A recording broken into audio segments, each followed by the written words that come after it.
नमस्कार दोस्तों, welcome to my channel apply कर। दोस्तों मेरा नाम सूरज है और मैं ऐसी ही लेटेस्ट जॉब नोटिफिकेशन लाता हूँ। दोस्तों आज की वीडियो में हम बात करने वाले हैं दिल्ली हाई कोर्ट की वैकेंसीज़ के बारे में।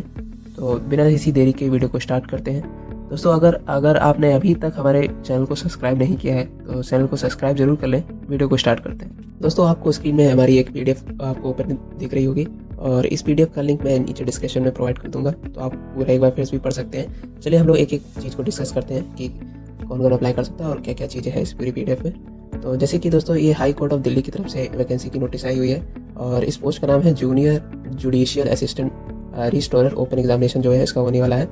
और बात करें इसकी कि कब लास्ट डेट ऑफ सबमिशन इसकी क्या है, ऑनलाइन एप्लीकेशन इसका जो मतलब कि कब से हम लोग ये जारी कर सकते हैं, कब से हम लोग अप्लाई कर सकते हैं। तो ये 4 फरवरी से जो है आपका ऑनलाइन इसका जो है आवेदन शुरू हो चुका है। और लास्ट डेट की बात करें और लास्ट डेट जो है इसकी 23 फरवरी तक है। तो 23 फरवरी तक आपकी लास्ट डेट है। यहाँ पे देखिए डेट एंड टाइम का भी पूरा ध्यान रखा है इन्होंने, जैसे दे रखा है। एंड फीस पेमेंट जो है इसकी वो भी 23 फरवरी तक ही है।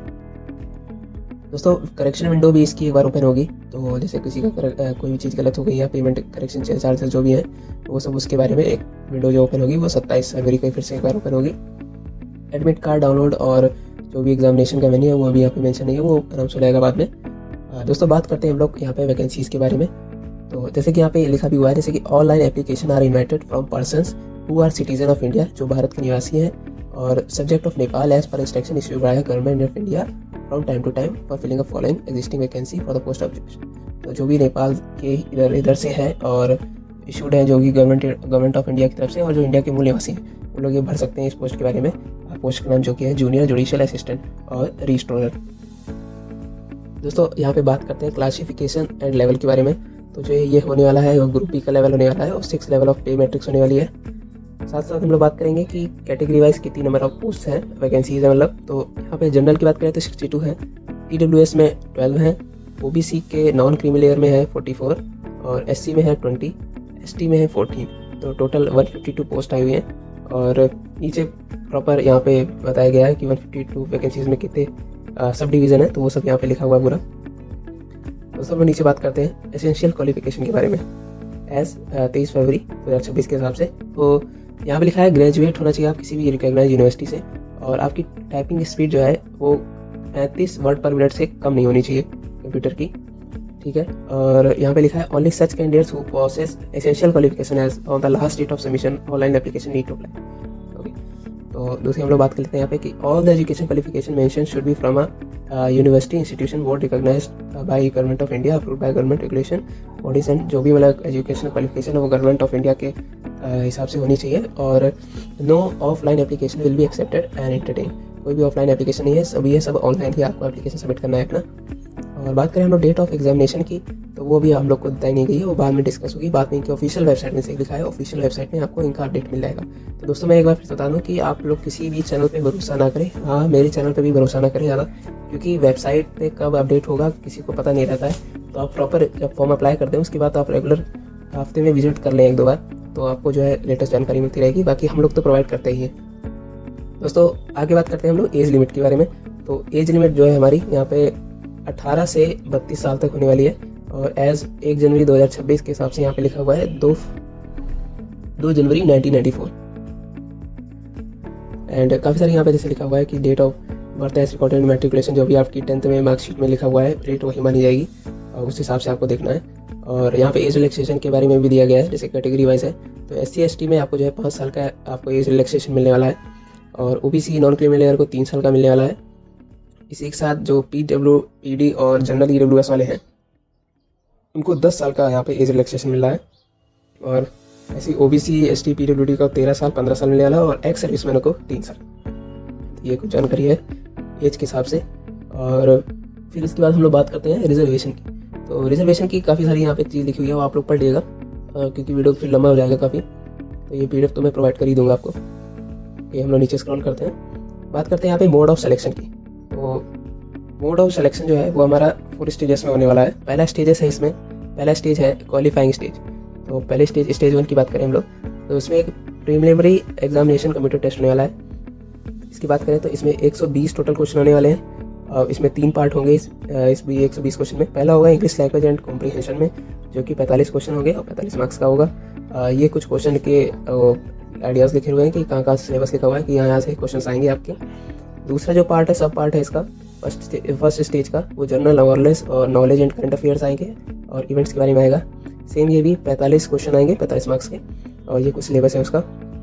एंड तीसरा जो सब पार्ट है वो general intelligence, reasoning ability and numerical arithmetic ability जो है वो आएगा, और ये आएगा 30 क्वेश्चन आएंगे 30 मार्क्स के, मतलब कि हर एक क्वेश्चन 1 मार्क्स का होने वाला है। और ये कुछ उसके सब टॉपिक्स हैं जो भी आपको इसमें पढ़ने पड़ेंगे, इससे रिलेटेड ही मतलब क्वेश्चन आएंगे। और 1/4 की यहाँ पे नेगेटिव मार्किंग होने वाली है, मतलब 25% negative marking, that is detection of 0.25 mark for each wrong answer. And दोस्तों यहाँ पे लिखा है the following shall be qualifying criteria for the next stage of examination, मतलब कि आपके जो क्वालिफाइंग क्राइटेरिया है वो यहाँ पे कैटेगरी वाइज है। जैसे कि जनरल कैटेगरी को क्या करना है, 50% मार्क्स लाने, मतलब कि 60 नंबर लाने हैं 120 में से। और जो रिजर्व कैटेगरी हैं उनको लाने हैं 54 मार्क्स में, यानी कि 45% लाने हैं 120 मार्क्स के हिसाब से। And same criteria for 54 marks और 45 will be applicable for PWD और रिजर्व कैटेगरी जो है उनका सेम ही है। तो हम लोग बात करते हैं इसके बाद सेकंड स्टेज की। तो सेकंड स्टेज में हमारा क्या होने वाला है, सेकंड स्टेज में हमारे होने वाला है मेंस टाइप का, और जो होगा डिस्क्रिप्टिव एग्जाम। तो इसमें क्या होगा, डिस्क्रिप्टिव एग्जाम में आपको पार्ट ए पार्ट बी 2 दिए गए। जैसे पार्ट ए में आपको ऐसे लिखना होगा 250 वर्ड्स का, और ये होने वाला है 40 मार्क्स का।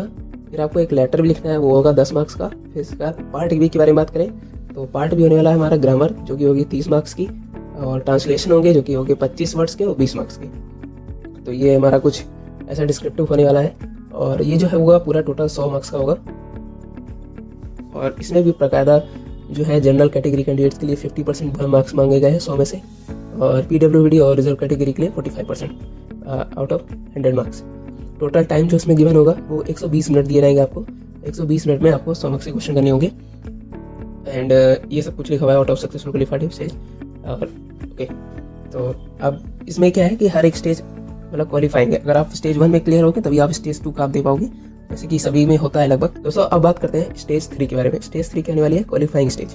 अब क्वालिफाइंग स्टेज में हमारा होगा typing test, English typing test. तो यहाँ पे टाइपिंग टेस्ट के बारे में लिखा है जैसे कि 10 मिनट्स हम लोग को ड्यूरेशन मिलेगा, और हम लोग को मिनिमम स्पीड जो हमारी होने वाली है 25 वर्ड्स पर मिनट होने वाली है। इंग्लिश टाइपिंग होगी, हिंदी टाइपिंग नहीं होनी है, इंग्लिश टाइपिंग नहीं होनी है, क्योंकि आपने देखा ही होगा हाई कोर्ट में ज़्यादातर सब सारे इंग्लिश केसेस पे होते हैं। और जो क्राइटेरिया होने वाला है कैरेक्टर स्पेस का for calculating the typing speed we be adopted the total number of mistakes permissible would be 3% of the total word type. 3% आपको जो है मिस्टेक्स का परमिशन मिलने वाला है। एंड ये कुछ जानकारी पूरी लिखी हुई है टाइपिंग के हिसाब से, तो जो भी लोग प्रिपेयर कर रहे होंगे उनको पता होगा ये क्या है। और बात करते हैं हम लोग स्टेज 4 की, जो कि लास्ट स्टेज होने वाली है हमारी। इसमें क्या होगा, आपका इंटरव्यू होगा एक, तो ये होगा आपका 15 मार्क्स का टोटल। और इसके बारे में क्या बात करें, द मैक्सिमम मार्क्स जो इंटरव्यू डी 50 मार्क्स जो वही सेम लिखा हुआ है, और minimum qualifying marks in interview, तो 15 मार्क्स आपको लाने ही है। और कोई भी यहाँ पे लिखा हुआ है नोट पे, there shall be no rounding off marks at any stage of examination. कोई भी राउंडिंग ऑफ नहीं होने वाली है मार्क्स की। और जो फाइनल सेलेक्टेड मेरिट लिस्ट होगी वो प्रिपेयर्ड होगी adding the marks secured by candidates in stage 2, that is main discrete examination, and stage 4 interview only, while stage 1 that is primary examination. तो जैसे होता है कि स्टेज 1 के जो मार्क्स नहीं जुड़ेंगे, स्टेज 2 के और स्टेज 4 के मार्क्स जुड़ेंगे। स्टेज 3 के भी जो है typing test are qualifying nature. Stage 3 भी आपको जो है क्वालिफाई करना है, वरना आपका सिलेक्शन नहीं हुआ। दोस्तों एग्जामिनेशन फीस के बारे में बात कर लेते हैं। तो एग्जामिनेशन फीस बहुत जरूरी है। यहाँ पे लिखा हुआ है non refundable online fees of fees 1500। तो ये नॉन रिफंडेबल होने वाली है 1500 रुपये। अब यहाँ पे जो है यहाँ पे कैटेगरी वाइज जो है यहाँ पे रिफंडेबल मतलब फीस के बारे में बात करते हैं। Charges will be payable by general OBC universe candidate जो होगी 1300 होगी, और ₹1300 वही लिखा हुआ है पेपर कैंडिडेट्स, और SC ST OBC person. Okay, तो यहाँ पे जो 1500 होने वाली है वो जनरल OBC वालों के लिए होने वाली है, और 13,000 रुपये जो होने वाली है 1300 होने वाली है वो होने वाली है OBC और SC ST वालों के लिए। आगे हम लोग बात करते हैं जैसे कि fees can be paid through UPI, net banking, cashback by using credit और डेबिट कार्ड। ओके दोस्तों, अब यहाँ पे जो है हमारा हाउ टू अप्लाई के बारे में बात किया गया है।